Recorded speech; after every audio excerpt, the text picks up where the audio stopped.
कुबेर का कर्ज। पौराणिक समय की बात है। एक बार भृंगु ऋषि के मन में त्रिदेवों में से सर्वश्रेष्ठ देव के बारे में जानने का विचार आया। वे इस दुविधा में थे कि ब्रह्मा, विष्णु एवं महेश में से किसे श्रेष्ठ माने। अतः वे बारी बारी से तीनों देवों के पास गए। ब्रह्मा और महेश ने उनका आदर सम्मान तो दूर, उन्हें पहचाना तक नहीं। इससे भृंगु ऋषि को बहुत दुख हुआ।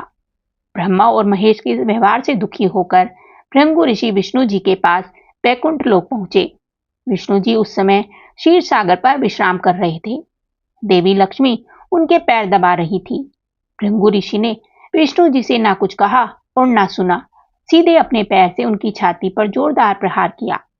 देवी लक्ष्मी यह देखकर चौंक गई, जबकि भगवान विष्णु ने भृंगु ऋषि के पैर पकड़कर विनीत भाव से कहा, हे मुनिवर, कहीं इस प्रहार से आपके कोमल चरणों को चोट तो नहीं पहुंची?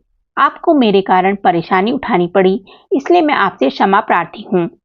भृंगु ऋषि कुछ कहते इससे पहले ही देवी लक्ष्मी क्रोध में आकर अपने स्थान से उठकर खड़ी हो गई और वे विष्णु जी से नाराज होकर बिना कुछ कहे चुपचाप भूलोक में कोल्हापुर जाकर निवास करने लगी। लक्ष्मी जी के चले जाने से विष्णु जी को लगा कि उनकी समृद्धि एवं वैभव नष्ट हो गया है। वे दुखी एवं परेशान रहने लगे। अंततः जब उनके लिए देवी लक्ष्मी का विरह असह्य हो गया तो वे उन्हें ढूंढने के लिए भूलोक पर आए। वे भूलोक पर घूमते हुए वेंकटाचलम पर्वत पर स्थित बकुला माई के आश्रम में पहुंचे। बकुला माई ने उनका खूब आदर सत्कार किया, उनसे अपने यहाँ रहने का निवेदन किया। वे श्रीनिवास के रूप में वहीं पर रहने लगे। एक दिन एक मदमस्त हाथी आश्रम की सीमा में आ गया। सभी आश्रमवासी डरकर इधर उधर भागने लगे। श्रीनिवास ने जब यह देखा तो उन्होंने तुरंत अपना तीर कमान संभाला और हाथी का पीछा करने लगे। हाथी डरकर जंगल में भाग गया और कहीं छिप गया। श्रीनिवास उनका पीछा करते करते थक गए थे, इसलिए वे एक तालाब के किनारे एक पेड़ के नीचे लेट गए। शीघ्र ही उन्हें नींद आ गई। थोड़ी ही देर में उन्हें एक शोर सुनाई दिया। वह शोर सुनकर वे जाग गए। उन्होंने देखा कि 6-7 लड़कियां उन्हें घेर कर खड़ी हैं। वे श्रीनिवास को डांटते हुए बोली, यह हमारी राजकुमारी पद्मावती का सुरक्षित बगीचा है। यहाँ पर पुरुषों का आना सख्त मना है। तुम यहाँ पर कैसे और क्यों आए? श्रीनिवास ने जवाब देने के लिए मुंह खोला ही था कि उनकी दृष्टि पेड़ की ओट में झांक रही राजकुमारी पद्मावती पर पड़ी। वे पद्मावती का रूप देखकर उस पर मोहित हो गए। फिर स्वयं को संभालते हुए बोले, मैं एक शिकार का पीछा करते हुए यहाँ तक आ पहुंचा। मैं बहुत थक गया था, अतः आराम करने के लिए लेटे ही मुझे नींद आ गई। मैं अज्ञानवश यहाँ पर आ गया। कृपा करके मुझे क्षमा कर दीजिए। श्रीनिवास आश्रम लौट आए, परंतु वे उदास रहने लगे। उनका मन किसी काम में नहीं लगता था। उन्हें उदास देखकर बकुला माई ने उनकी उदासी का कारण पूछा। श्रीनिवास ने उन्हें पद्मावती वाली बात पूरी बता दी। बकुला माई ने कहा, पुत्र, मैं तुम्हारी दशा भली बात ही समझ रही हूँ, परंतु जो तुम सोच रहे हो वह एकदम असंभव है। पद्मावती चोल नरेश आकाश राज की बेटी है और तुम आश्रम में रहने वाले एक साधारण युवक हो। तुम्हारे ना तो कुल का पता है ना गोत्र का, इसलिए तुम बताओ कि तुम दोनों का मिलन कैसे संभव है? श्रीनिवास हिचकते हुए बोले, माँ, मेरे पास पद्मावती से विवाह करने का एक उपाय है, परंतु इसमें आपको मेरा साथ देना होगा। बकुला माई श्रीनिवास का साथ देने के लिए तैयार हो गई। श्रीनिवास ने बकुला माई को अपनी पूरी योजना बता दी। योजना के अनुसार श्रीनिवास अगले दिन ही एक ज्योतिष महिला का वेश धारण कर राजा आकाश की राजधानी नारायणपुर पहुंच गए। पद्मावती ने उन्हें अपना हाथ दिखाया। पद्मावती का हाथ देखकर ज्योतिष महिला ने कहा, राजकुमारी, अभी कुछ दिन पहले आपकी मुलाकात आपके सुरक्षित बगीचे में एक युवक से हुई। आपकी हस्तरेखाओं में उसी युवक से आपके विवाह का योग दिखाई देता है। उस समय वहां पर पद्मावती की मां भी उपस्थित थी। वे बोली, आप यह कैसे कह सकती हैं? ज्योतिष महिला ने कहा, इनकी हस्तरेखाओं में इनके विवाह का स्पष्ट योग दिखाई देता है। इनके ग्रह बता रहे हैं कि कोई महिला अपने बेटे के लिए आपकी बेटी का हाथ मांगने आएगी। यह कहकर ज्योतिष महिला वहां से वापस चली गई।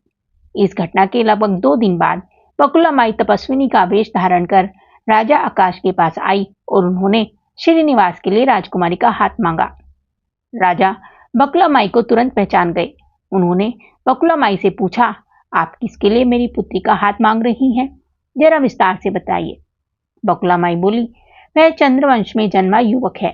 वह बहुत समय से मेरे आश्रम में रह रहा है। वह मुझे अपनी माँ की तरह मानता है।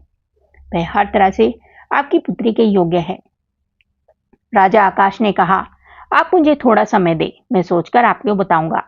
बकुलामाई राजा से विदा लेकर लौट गई। राजा ने राजपुरोहित को बुलाया और उसे पूरी बात बताई। राजपुरोहित ने गणना करके कहा, महाराज, आप इस विवाह के लिए हाँ कर दे। श्रीनिवास में विष्णु के समान ही देवगुण है, अतः आपको लक्ष्मी जैसी बेटी के लिए यह सुखद संयोग है। राजा ने अपने दूत के हाथों विवाह की स्वीकृति का संदेश भेजा। बकुलामाई खुश थी, परंतु वे कुछ परेशान भी हो गई। वे श्रीनिवास से बोली, बेटा, राजा ने विवाह की स्वीकृति तो दे दी है, परंतु विवाह हेतु धन कहाँ से आएगा? मुझे तो बड़ी चिंता हो रही है। मैं वराह स्वामी के पास जाकर उपाय पूछती हूँ। वे तुरंत श्रीनिवास को लेकर वराह स्वामी के पास गई और उन्हें श्रीनिवास के विवाह हेतु धन की समस्या से अवगत कराया। वराह स्वामी ने इंद्र, कुबेर, ब्रह्मा, महेश आदि देवताओं को अपने आश्रम में बुलवाया और फिर श्रीनिवास से कहा, बेटा, तुम स्वयं सभी देवताओं को अपनी समस्या से अवगत कराओ। श्रीनिवास ने देवताओं से कहा, मैं चोल नरेश आकाश राज की बेटी पद्मावती से विवाह करना चाहता हूँ। मेरी आर्थिक स्थिति राजा के अनुरूप नहीं है। मेरे पास विवाह के लिए धन नहीं है। कृपया आप लोग बताएं कि मैं क्या करूं। देवराज इंद्र ने धन के देवता कुबेर से कहा, कुबेर, इस कार्य के लिए आप श्रीनिवास को कर्ज दे दीजिए। कुबेर बोले, कर्ज देने में मुझे कोई परेशानी नहीं है, परंतु पहले यह तो तय हो कि श्रीनिवास कब और कैसे मेरा कर्ज चुकाएंगे। श्रीनिवास बोला, आप इसकी तनिक भी चिंता ना करें, मैं कलयुग के अंत तक आपका सब कर्ज चुका दूंगा। कुबेर श्रीनिवास की बात से सहमत हो गए। देवताओं की उपस्थिति में श्रीनिवास ने एक ऋण पत्र लिखकर कुबेर को दे दिया। बदले में कुबेर ने श्रीनिवास को धन दे दिया, जिससे श्रीनिवास और पद्मावती का विवाह धूमधाम से संपन्न हुआ। विवाह के बाद श्रीनिवास पद्मावती को वेंकटाचालम ले आए और दोनों सुखपूर्वक रहने लगे। उधर नारद कोल्हापुर में निवास कर रही देवी लक्ष्मी के पास पहुंचे और उन्हें विष्णु के श्रीनिवास रूप में पद्मावती से विवाह करने का समाचार सुनाया। उन्होंने बताया कि इस समय वे दोनों वेंकटाचालम पर्वत पर निवास कर रहे हैं। देवी लक्ष्मी को यह बात जानकर बहुत दुख हुआ। वे सीधे वेंकटाचालम पर्वत जा पहुंचे। वहां पहुंचकर उन्होंने देखा कि पद्मावती विष्णु जी की सेवा में लगी हुई है। यह देखकर लक्ष्मी जी को ईर्ष्या होने लगी। बस उन्होंने आव देखा न ताव पद्मावती को भला बुरा कहने लगी। पद्मावती भी कहाँ पीछे रहने वाली थी। दोनों में भयंकर वाकयुद्ध होने लगा। यह देखकर विष्णु जी को भारी दुख हुआ। वे थोड़ा पीछे हटे और एक पत्थर की मूर्ति में बदल गए। जब पद्मावती और देवी लक्ष्मी ने विष्णु जी को मूर्ति बने देखा तो वे हैरान हो गई। उन्हें दुख व पछतावा होने लगा। पत्थर की मूर्ति से आवाज आई, देवियों, अब तुम दोनों मेरे लिए झगड़ा मत करो। अब से मैं इसी स्थान पर वेंकटेश्वर स्वामी के नाम से अपने भक्तों की मनोकामना पूरी करूंगा। वे जो भी मुझ पर अर्पण करेंगे, उस चढ़ावे से मैं कुबेर के कर्ज का ब्याज चुकाता रहूंगा। यह सुनकर पद्मावती और देवी लक्ष्मी को अपने व्यवहार पर ग्लानि महसूस हुई। लक्ष्मी ग्लानिवश कोल्हापुर जाकर महालक्ष्मी के रूप में प्रतिष्ठित हो गई और पद्मावती तिरुनाचूर में मूर्ति रूप में स्थित हो गई। इस प्रकार भगवान विष्णु आज भी तिरुपति क्षेत्र में भगवान वेंकटेश्वर के रूप में कुबेर का कर्ज चुका रहे हैं। ये कहानी आपको कैसी लगी, हमें कमेंट करके जरूर बताएं। साथ ही वीडियो को लाइक करें और चैनल को सब्सक्राइब करें। धन्यवाद।